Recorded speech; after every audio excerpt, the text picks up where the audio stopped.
Hi అండి అందరికీ welcome to the smiley Soumya blogs. మనకైతే ఇంట్లో అప్పుడప్పుడు ఏమీ కూరగాయలు ఉండే కదండి, అట్లాంటి టైంలోనైతే ఈ పచ్చడి అయితే చాలా ఉపయోగపడుతుంది.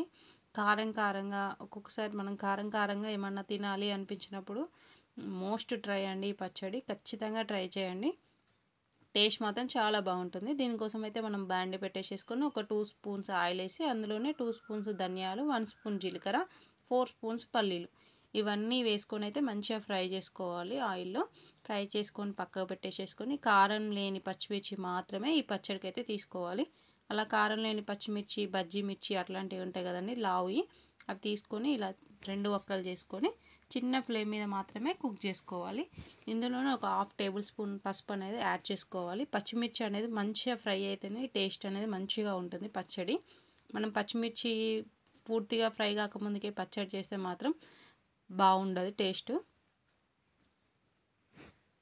పూర్తిగా ఫ్రై అయ్యాక మనం వేయించుకున్న పల్లీలు, ధనియాలు, మిర్చి ఇవన్నీ అయితే చల్లారబెట్టుకోవాలి.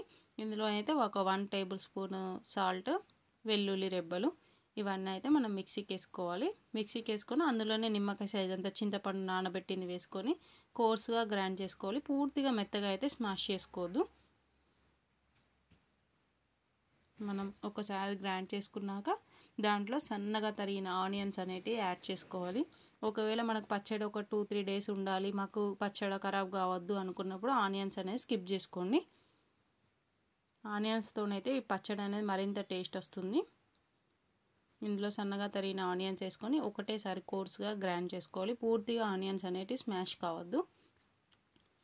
ఈ పచ్చడి అయితే మనకు రైస్లోకైనా చపాతీలోకైనా చాలా బాగుంటుంది. టేస్ట్ కారంగా ఉంటుంది. మనం దీంట్లోకి అయితే ఒక పోపు పెట్టేసేసుకోవాలి. అందులోనే ఆయిల్, జీలకర్ర, ఆవాలు, శనగపప్పు, కరివేపాకు, పసుపు ఇవన్నీ వేసి అయితే మంచిగా ఫ్రై చేసుకొని ఈ పచ్చడి అనేది ఈ పోపులో వేసేసుకుంటే మనకి ఈ పచ్చడి అయితే రెడీ అయిపోయినట్టే. వేడి అన్నంలోకైనా, చపాతీలోకైనా, దోశలోకైనా ఈ చట్నీ అయితే భలే బాగుంటుంది. ఒక్కసారి ఖచ్చితంగా ట్రై చేయండి.